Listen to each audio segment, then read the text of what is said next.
There's one other thing I'll talk about before I look at solutions, which are very simple, and that's the microchipped population. That's the one that probably sounds most bizarre, as I said earlier, but it is so close. We're already microchipping domestic animals as a matter of course. The Queen's had the corgis done. Did you see that? Last year, she's had the corgis microchipped and linked to a computer. Prince Charles, next you watch. Maybe sort him out. Funny. The technique that is being used to bring in the microchip population is another major mass mind manipulating technique. I call it the stepping stones technique. And a very good example of that is the European Union and what they have in America, the North American Free Trade Agreement, which is a free trade area, which is where the European Union started out, if you recall, and also what's happening in another free trade area in the Pacific Australia area known as APEC. The idea is to have the world government, and the bank and all the rest of it, and the next stage down from that will be the European Union, the American Union, which will be this North American free trade area, right the way through the Americas from North to South America, in an American version of the European Union, and a Pacific version of it. They will be the three next stages down from the world government. And the stepping stones technique is how they're being introduced. If you take the European Union, if you started out at the end of the last war, and what we're heading to now had been suggested, one bank, one currency, centralized control of a superstate. Understandably, I know what my father would have said, who fought in that war. Excuse me a minute, can I just have a quick word here? We've just spent the last 5 years with 55 million people killed and many more severely injured to stop that happening. And you're asking us to do it without a bullet being fired. You must be joking. Go and have a cup of tea. So, what the stepping stones technique does, although it knows where it's heading, it does it in stages. It gets away with what it can get away with first of all, and then starts to move it along, and it presents every step as independent of all the others so you don't see the pattern. So what was suggested after the last war? Not a European superstate, because that had no chance at that time. It was the common market, just a free trade area, ladies and gentlemen, nothing to worry about. And by the way, if we don't join, we starve. Little problem like that, you know. Well, we'd better join then, I guess, you know. So, suddenly, some of the states of Europe start to fuse their economies together in a free trade area. Now we're in the web, because it's suggested very strongly that if anyone pulls out, there will be economic chaos, certainly in the short term. So now we're in the spider's web. So the process then starts of evolving a free trade area into a European centralized superstate. And first we start having commissions which start dictating to nation states. Then we have talk about the central bank. And interestingly, you know, one of the things that was put forward to justify the one currency was the currency chaos in Europe. Like when the pound fell out of the European monetary system after the government had spent a colossal fortune trying to keep it in there a few years ago. Well, you know, this currency chaos, one currency would sort this problem. Interesting, therefore, that the person who attacked the pound and caused that chaos was a frontman for the House of Rothschild called George Soros, a world currency speculator. George Soros, Bilderberg Group.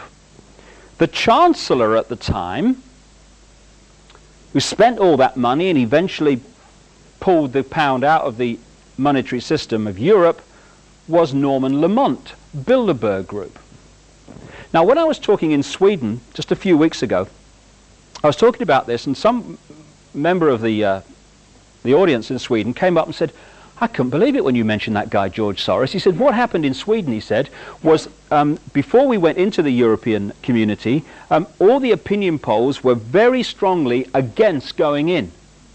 He said, then this guy, George Soros, Bilderberg Group, started attacking the Swedish currency.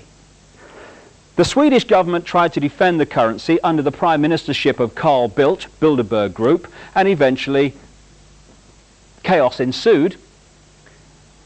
And a great fear started to go into the Swedish psyche of, oh my goodness, we need protection. What's going on here? We can't stand alone. Even speculators are taking our currency apart. After that, the opinion polls for going into the European community flipped to the majority saying yes, and in they went. So now, stepping stones, we're now in a situation where we are light years away from what we actually joined. Stepping stones. Only now are some people saying, excuse me, have you seen how far we've come? It's interesting that right along the line, as the stepping stones are put forward, anyone who challenges the stepping stones is then manipulated into continuing the journey. I was speaking in Denmark at the time. I was in the Swedish area also, and what they did was had a referendum which voted against Maastricht, against the European Union. They then had another referendum not long afterwards, which then said, yes, we'll go in. And as one national newspaper editor in Denmark said to me, he was told by one of the big pro-Maastricht people in Denmark, we're just going to go on having referendums until we get the result we want. That's how it works, because we are in the land of the free. So that's the technique, and it's being used to bring in the microchip population. And the big stepping stone to that is the cashless society. Coins and bits of paper might not seem to be a great defender of freedom, but they are for this reason. If you go into a shop now, or a garage or whatever, and you hand over cashless money, electronic money, a credit card, they put it through that machine. And they say sometimes, oh, I'm ever so sorry, the computer won't accept your card. And if you've paid the bill, you might be a bit surprised, but you've got an alternative at the moment. So you say, oh, well, okay, I'll have to check that out. Okay, I'll pay cash. What happens when there's no cash and that computer says no to electronic money, your credit card or the microchip that is planned to replace it? Suddenly, the computer is deciding, or whoever programs it, what, where, and if you purchase. That's the idea.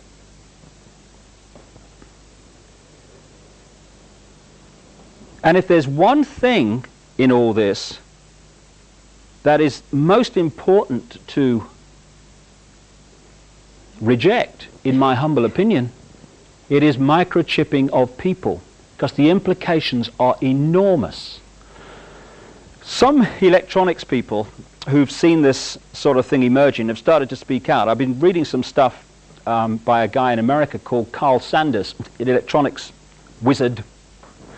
And he's pointing out that, in fact, he's talking himself about his own experience of attending meetings in America and Europe, attended by Henry Kissinger and the CIA, into microchipping of people. Not is it right, is it moral, but how do we get them to accept it? And as he points out, once people are microchipped, it's not just messages going from the microchip to the computer that should concern us, it's what's coming the other way. According to him, they can create, through this means, mass hysteria, mass depression, in other words, manipulate our emotions, and isolate one microchip in one person. I got some idea of the possibilities when I realized how Sky Television works. You know this satellite television network we have in Britain? Well, if you want to join the Sky network thing, okay, you send your money off or whatever, and they send you a card. And it's programmed to descramble the channels you've paid for. Very straightforward.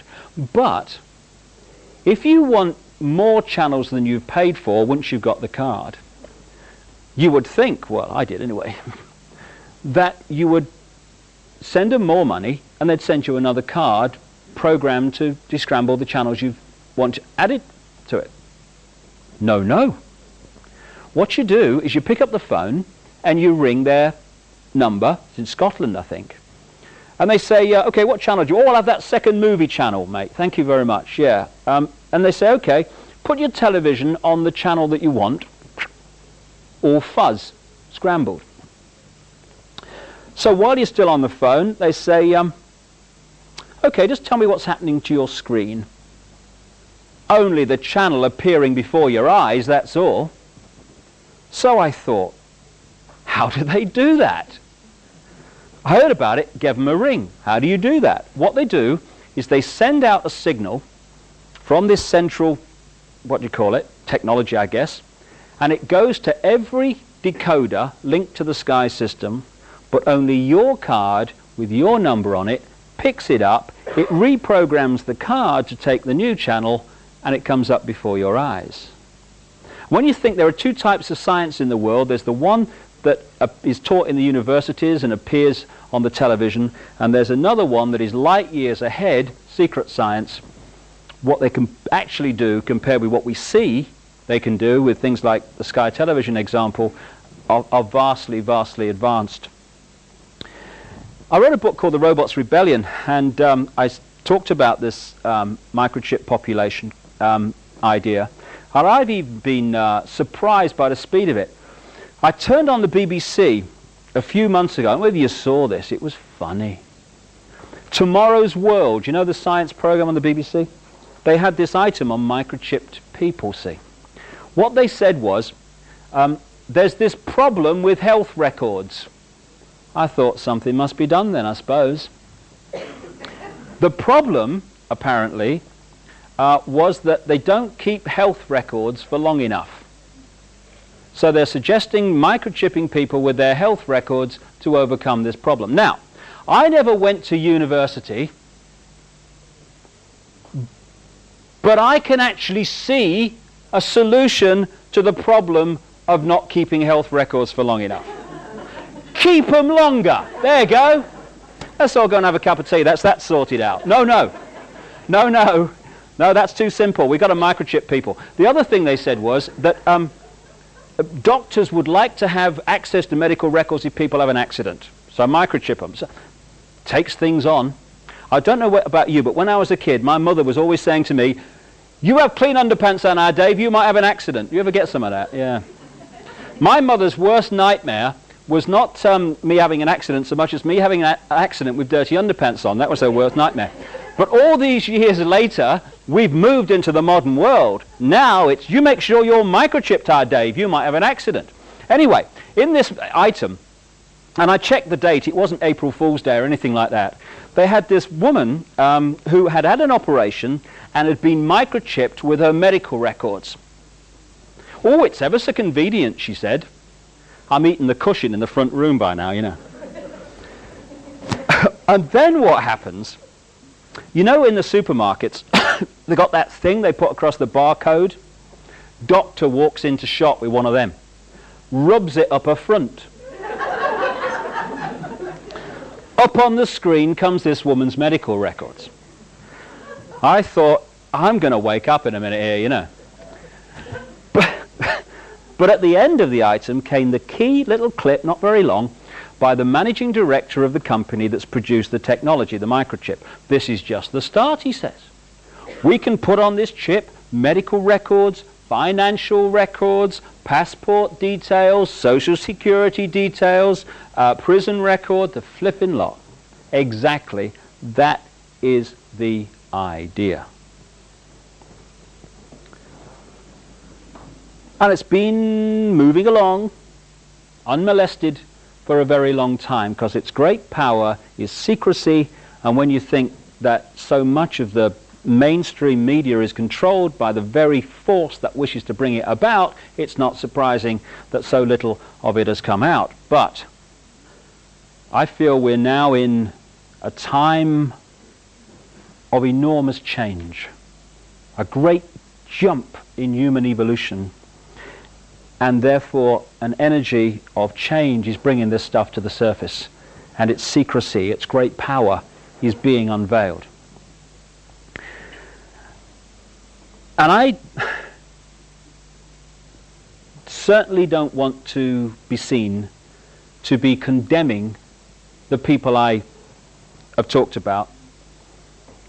And I mean, I've heard some people who've investigated this without the spiritual balance, and they're saying, oh, hang 'em, rubbish.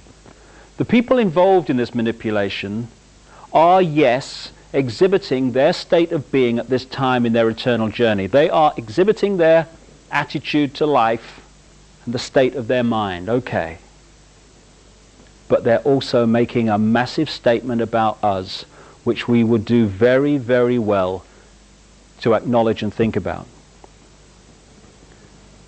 I don't talk about the Carringtons and the Kissingers and the Rockefellers with hate in my heart or condemnation.